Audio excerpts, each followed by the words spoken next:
Ito na guys, sakyan natin. What's up sa inyo guys? Gamit natin ngayon ang ADB 350 ni Kuya Chris.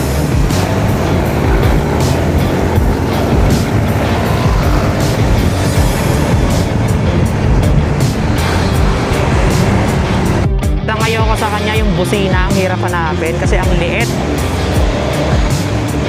Sinakyan natin, di ba tinest ride natin yung 350cc ni Kuya Chris. Yun, sinakyan din natin yung 60 kaso hindi ko na nakuhanan kanina. Pero may picture ako, ayan, ipopost ko sa video yun.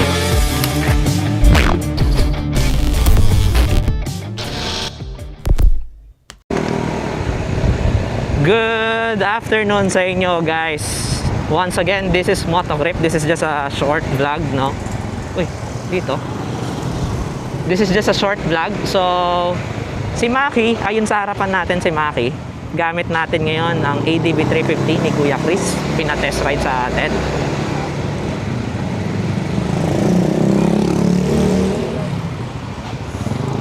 Sayad! Narinig ko yung pipe ko sumayad ah.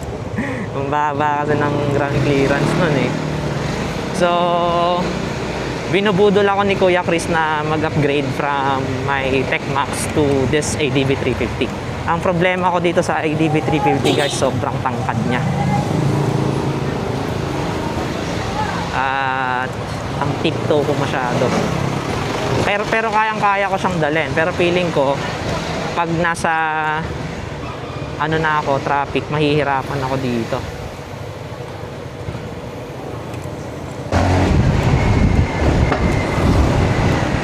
Sarap! Napaka-responsive ng makina dahil nga this is a 350cc. Sobrang layo ng difference dun sa power ni makina 155cc.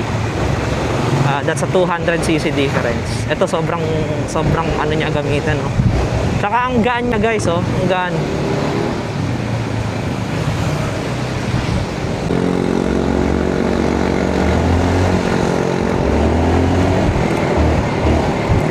Sarap!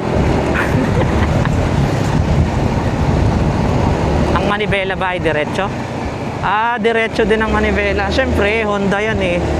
Ang lapad ng side mirror niya guys, oh. Review nga natin to. Try, yan o ito. Hindi, nakatry na ako nun eh. Ay, yan na lang. Dito na ako. Sarap! Ang gaan! Ang gaan! Sa'yo brother eh, bagay. Nako, patay tayo dyan. Oo, magpapalit ka brother ah. Wow, so siya. What's up guys? Pupunta tayo ngayon ng K3. Kasama natin si All About Wheels Manila, ang BG Riders Group, si Kuya Michael na may bagong biling Honda ADB 160 metallic SUV brown na road sync. Tapos, ayun yung motor natin si Maki. Pinagamit muna natin dahil nabigyan tayo ng opportunity na makapag-test drive ng Honda ADB 350. Pero ibababa ko yung visor niya kasi natataasan ako masyado. I think ganito lang or ganito na lang. Yan. Kasi ano siya eh, ang lapad ng upuan niya, magaan siya. Try nga natin i-center stand.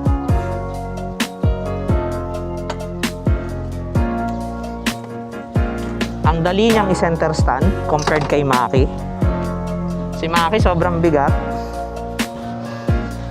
Ayan siya guys. Powered by 349cc. Single cylinder. Hindi ko alam kung dual overhead cam siya. I think SOHC din siya. Single overhead cam. No? Naka-road sync na din siya. Ito yung kanyang pindutan. Push lang. I think ito yung para sa ano na, seat.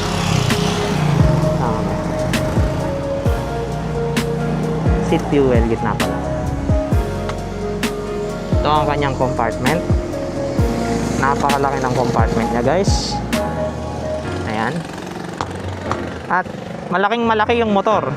So, may stock na rin siya na lever guards. Tapos ito yung kanyang side mirror. Adjust natin ng konti. Medyo baba natin. Dahil medyo ano tayo. Setting okay na yan. Ayan, naka-inverted fork na Showa. Showa din yung likod, parang sa ADB 160. Ang laki ng pipe. Laki din ng gulong. So, na-drive ko na siya mula kay Kuya Chris hanggang dito kay Kuya Ian. Ayun yung ADB 160 ni Kuya Ian. Na road sick din. So, tara! Doon!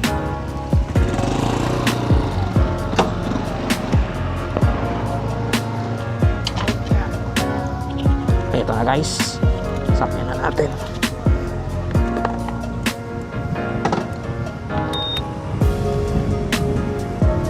Honda.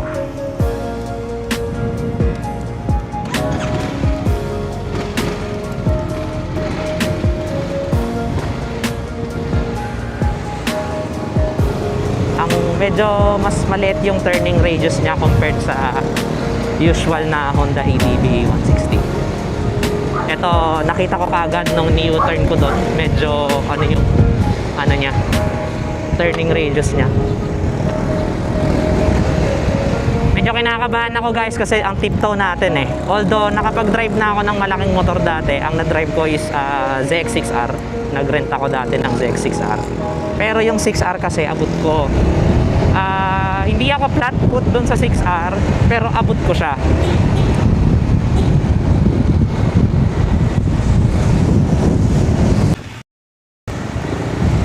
Guys, nakita ko na agad yung ayoko dito sa motor na to.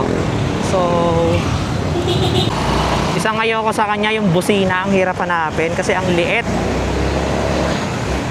Naliliitan ako sa busina niya guys. Ang lakas ng busina ko. Ang lakas ng busina ni Maki. Ang may dala kay Maki ay si Kuya Michael. Yan, yung may bagong biling Honda ADV. Yes sir! Ang cute ng busina nito ah. Kaso naliliitan talaga ako. Patawin nga natin to dito. Try lang. Kaso matraffic eh. Try lang natin natawin.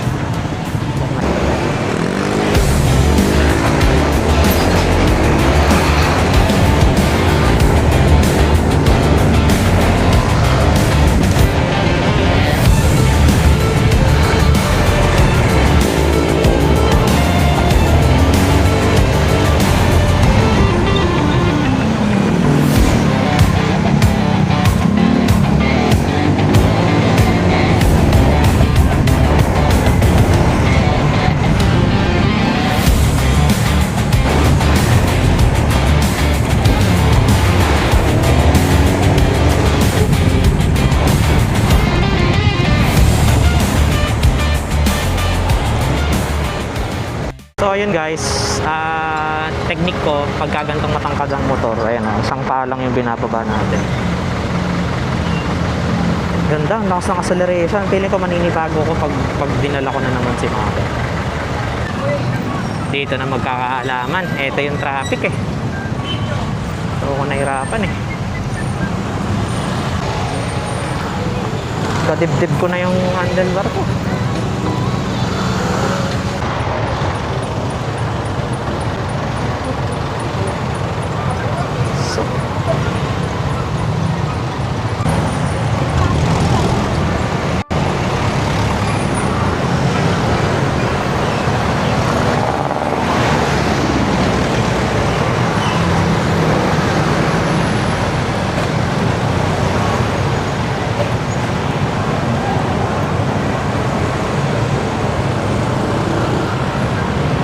Tayong dalhin yung motor sa traffic.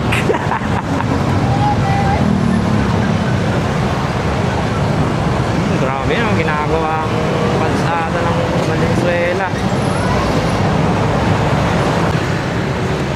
Nakaliwa kami. Dito na sa may Dambana. Naku, patarik pa yata yung hangin dito. Kalsado ko ito eh.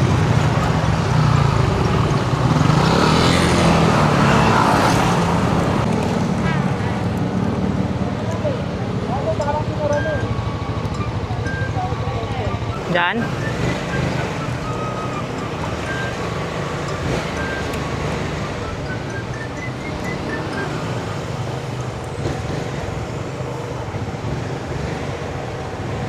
Oo, ito yung CB eh.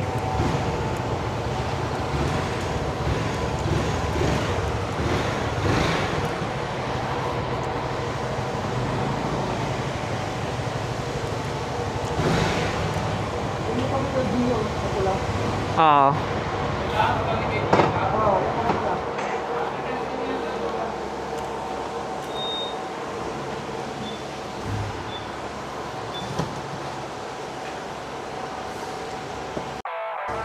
Italjet 700 Twin.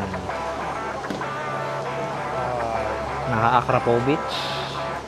Naka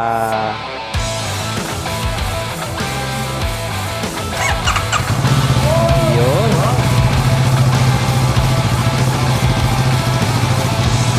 Kasama natin Sir Gio ng All About Wheels. Si Sir Ned.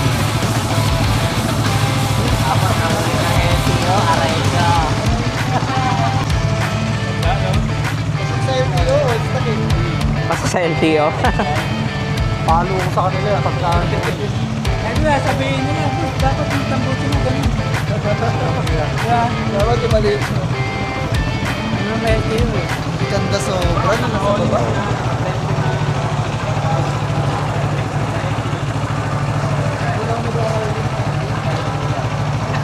Eto na.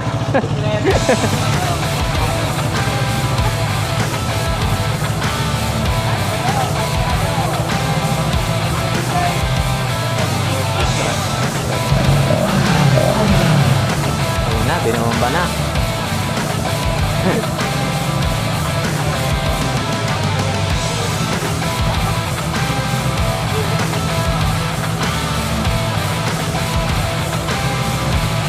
Pang reels.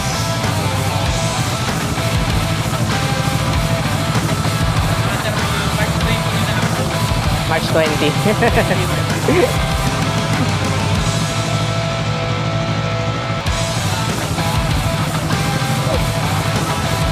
Ganda, kitang-kita yung makina, oh. Nakababa ito ngayon? Nakababa ito? Hindi nakababa? Ako, ito, nakababa ito. Sabro, nakababa. Ah, meron siyang ano, guys, oh. Na-adjust yung... Babaan. Babaan. Bababa. Yes, bababa siya. Para sa mga medyo, ano, hindi kinaladangay. Sinalagangay. Oo. Babaan pala siya. Babaan.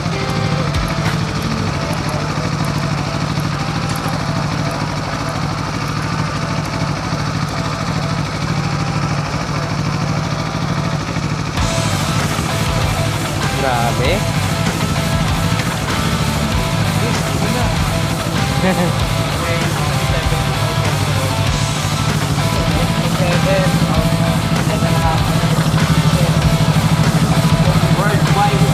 Worldwide yan guys. Worldwide.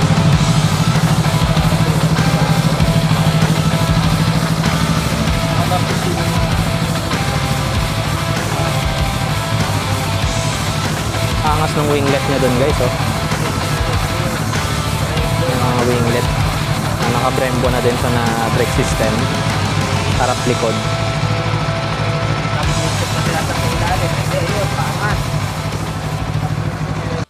So ayun na nga guys, pauwi na tayo. At nakahawak lang tayo ng 350cc tsaka 650cc. Feeling natin, ang galing-galing na natin eh, no? Pero ano, sarap sa pakaramdam. Kasi ang tagal na nung huli kong nakapag-drive ng 650. Tagal na.